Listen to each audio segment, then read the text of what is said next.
Oi gente, tudo bem com vocês? Pra quem não me conhece, meu nome é Emily Larissa e hoje nós vamos conversar aqui um pouquinho sobre o pré-modernismo. O pré-modernismo, ele é um momento de transição entre o simbolismo e o modernismo. Ele ocorre ali por volta do século XX, durante os anos de 1900 a 1922, e ele passa por um contexto histórico muito conturbado. O século XX, como diria um historiador muito famoso, é o século, a era dos extremos. Então, está acontecendo várias coisas pelo país inteiro e isso tudo possibilitou, o surgimento aí de um momento de transição entre o simbolismo e o modernismo que pudessem caracterizar esse momento. Nós estamos vivendo várias coisas diferentes, eu vou colocar aqui na tela vários momentos importantes da nossa história, mas é importante nós ressaltarmos aqui que nós estamos vivendo no Brasil, a República do Café com Leite, em que há um acordo entre São Paulo e Minas Gerais, na troca de presidentes. Nós também estamos vivendo a nível mundial a Primeira Guerra Mundial, que é um momento histórico do mundo, e várias outras revoltas acontecendo dentro do Brasil, como a revolta da chibata, o ciclo do cangaço, a revolta da vacina. Aqui em Manaus, na Amazônia, nós estamos vivendo o ciclo da borracha. Então, todas essas coisas que estavam acontecendo favoreceram e fizeram com que esse momento de transição acontecesse e se fortalecesse durante esse período. O pré-modernismo, ele tinha alguns propósitos, mas o principal propósito dele era trazer um novo ideal sobre o Brasil que estava sendo retratado na literatura. Nós estávamos anteriormente, do simbolismo, nós estávamos vivendo a época do parnasianismo, onde tudo era retratado de uma forma muito culta. Os autores pré-modernistas, eles já vêm com o ideal de mudança, de transformar a literatura brasileira.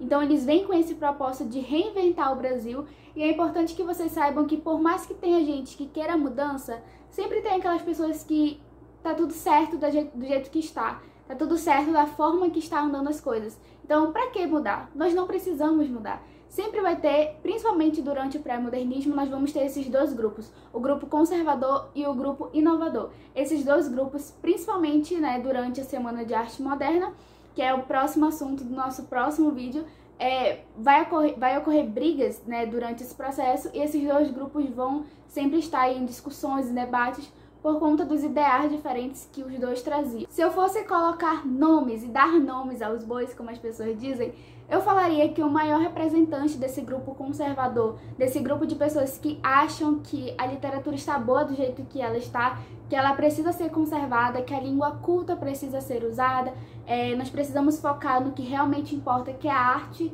que é o formato da arte.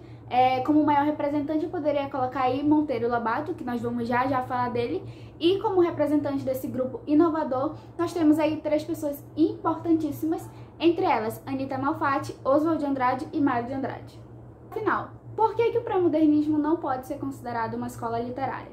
Então, quando nós estávamos falando do romantismo, por exemplo, nós tínhamos diversas características que eram comuns a todos os autores, a todos os representantes. Claro, cada um com sua particularidade, mas na grande maioria as características encaixavam em cada autor. Mas aqui no pré-modernismo é diferente, porque todos os autores, eles vão ter O pré-modernismo, ele é um movimento que tem uma característica especial, que se chama sincretismo literário. O que isso quer dizer? Sincretismo literário quer dizer que cada autor ele vai trabalhar da forma que ele achar melhor, e ele vai retratar o Brasil, o país, a região que ele tiver vontade, na situação, da forma que ele achar melhor. Então, o sincretismo literário diz respeito a cada autor ter a sua forma de trabalhar e de agir. Então, aqui no pré-modernismo, nós vamos ter autores muito diferentes. Então, uma característica que eu acho que poderia juntar todos eles seria o regionalismo. O que isso quer dizer? Regionalismo, ele vai tratar diversas regiões do país. Diferentemente do romantismo, que tinha o seu foco um foco muito grande no Rio de Janeiro, na capital, aqui no pré-modernismo não. Os autores eles vão focar em outras regiões do país, sudeste, sul, norte também. Então é nesse período que os autores eles param e pensam que as outras partes do Brasil também têm coisas muito interessantes e que precisam ser retratadas. Então, é nesse movimento que as outras partes do Brasil vão começar a ser mais retratadas e mais valorizadas também. Outras características muito importantes também é que, a partir do pré-modernismo, nós vamos ter uma amostra dos marginalizados.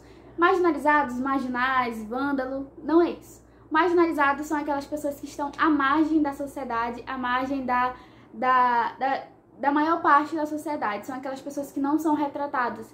Então, por exemplo, Monteiro Lobato, ele vai retratar um caipira, uma pessoa que trabalhava nos cafezais e que em nenhum outro momento ela seria retratada na literatura, entende?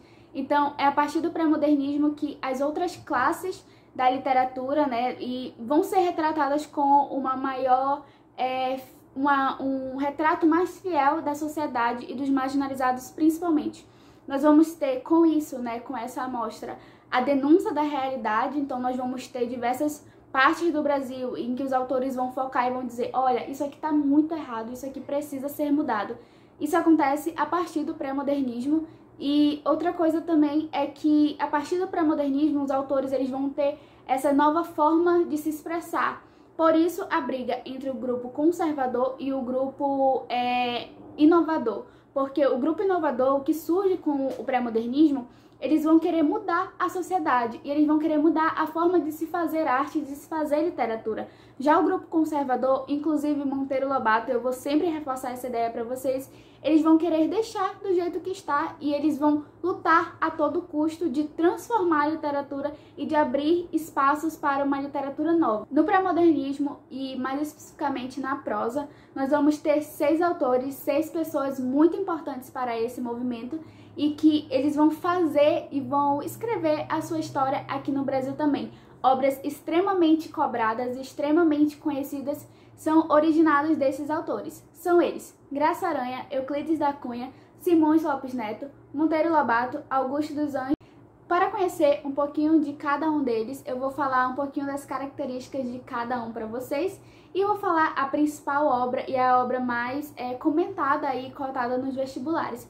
Mas caso vocês queiram um vídeo de cada um separado e principalmente de cada obra, é só vocês deixarem aqui nos comentários ou me mandarem lá no meu Instagram que eu vou ler a obra ou reler, né, se eu já tiver lido, e vou trazer aqui para vocês também uma análise, um resumo melhor para vocês terem conhecimento dessa obra.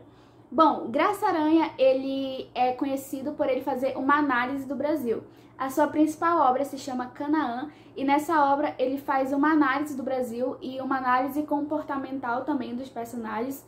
Ele é conhecido por ter uma linguagem ainda muito culta, uma linguagem ainda muito rebuscada e também ele retrata a natureza nas suas obras. Só que, diferente da natureza do romantismo ou do arcadismo, essa natureza retratada por Graça Aranha é uma natureza que possui problemas. É uma natureza fálica e que ela precisa de ajuda e precisa de uma atenção maior. A principal característica do Graça Aranha também, e que é retratada nessa obra Canaã, é a imigração. Esse é o principal ponto da obra Canaã. Euclides da Cunha, na sua principal obra e mais conhecida, Os Sertões, ele faz uma análise do Brasil. É um cara conhecido por fazer uma análise sociológica do Brasil. Ele vai retratar ali o sertão da Bahia, vai retratar também a Guerra de Canudos, né? O seu livro, ele retrata sobre isso, fala sobre Antônio Conselheiro também, e é um livro bastante denso, é um livro bastante detalhista, então ele vai retratar bastante o sertão, eu digo mais a questão física mesmo do sertão, não sentimental, mas a área, né, o local em que está localizada ali a obra. E o seu livro, Os Sertões, ele é dividido em 3 partes, né? Começo, meio e fim, nós temos 3 partes ali, 3 capítulos, se nós fôssemos colocar assim. E ele é conhecido justamente por ser muito detalhista e uma linguagem ainda um tanto quanto culta também no seu livro e nas suas obras. Outro personagem muito importante e que divide aí algumas opiniões, inclusive eu tenho minha opinião formada sobre ele. Se vocês quiserem, algum dia eu posso trazer um comentário aqui no canal também, que é Monteiro Lobato. Monteiro Lobato é muito conhecido pela sua literatura infantil. Para quem não conhece ou para quem nunca ouviu falar, o que eu acho um pouquinho difícil, Monteiro Lobato, ele é autor e criador do desenho, da obra, né, O Sítio do Pica-Pau Amarelo.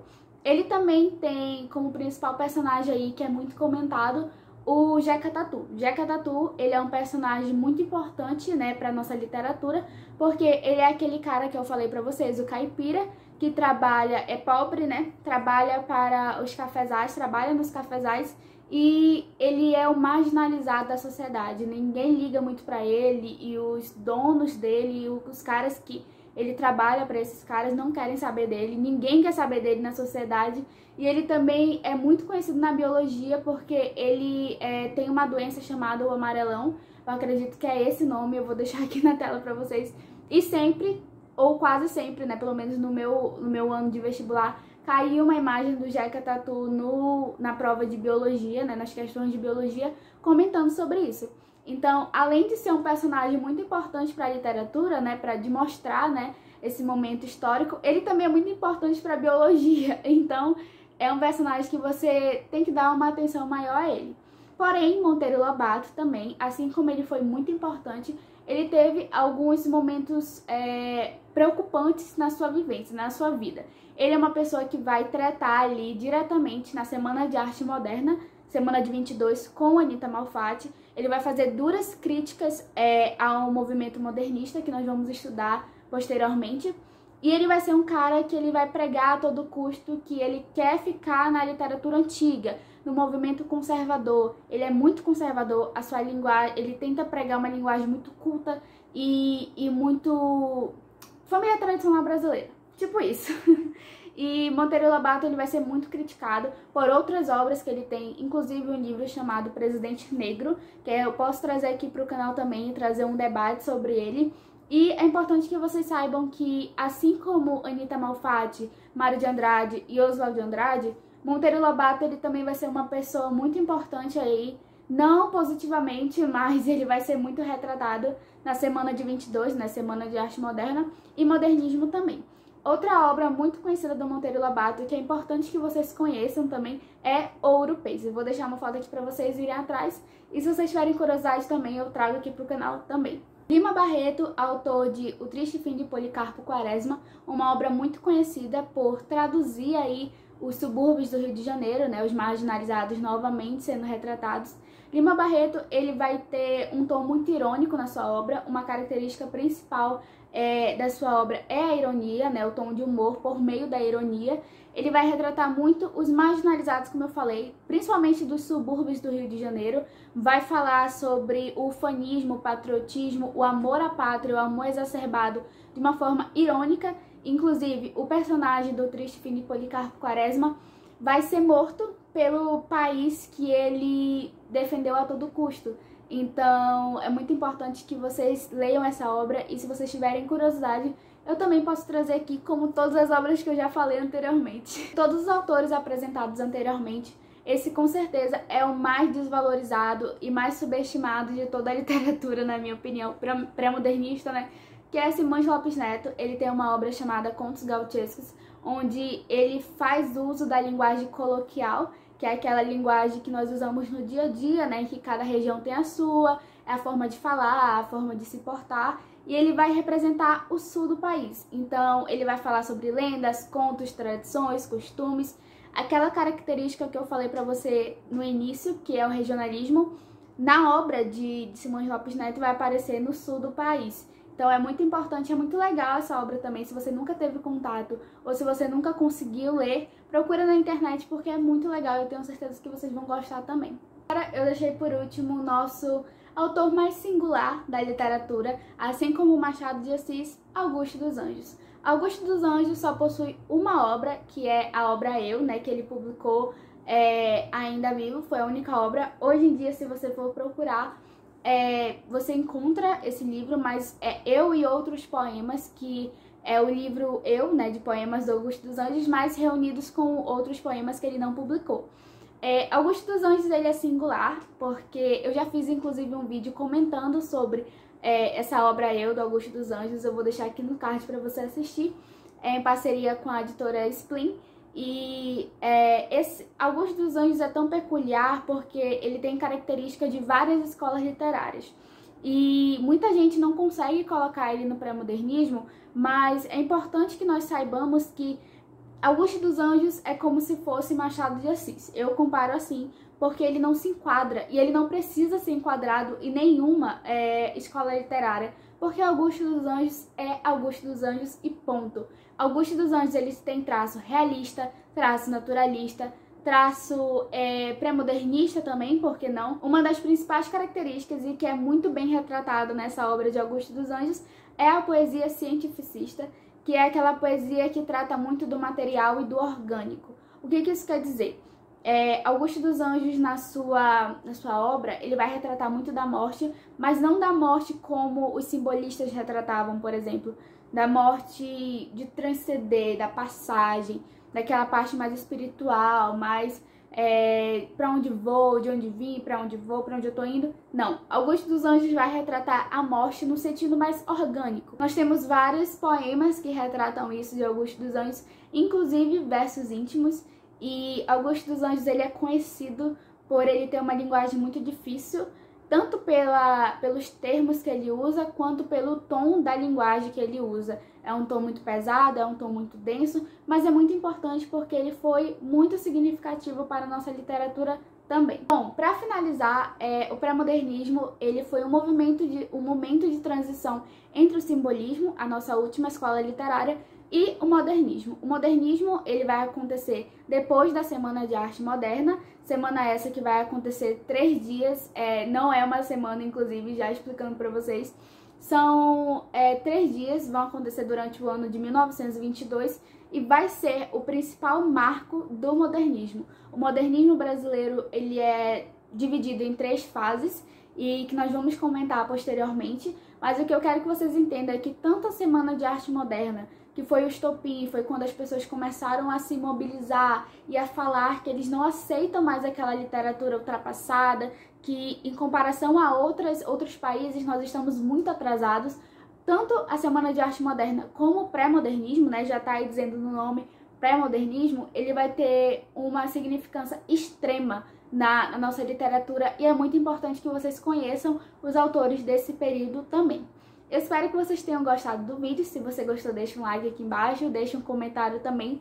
Se você quiser uma resenha de alguma dessas obras que eu citei aqui, ou um vídeo falando sobre algum autor também, deixa aqui embaixo. Qualquer sugestão de vídeo me manda no Instagram ou no Twitter, que estão aparecendo aqui na descrição também. E é isso, eu encontro vocês no próximo vídeo, ou de resenha, ou falando sobre a Semana de Arte Moderna. Um beijo e até a próxima. Tchau!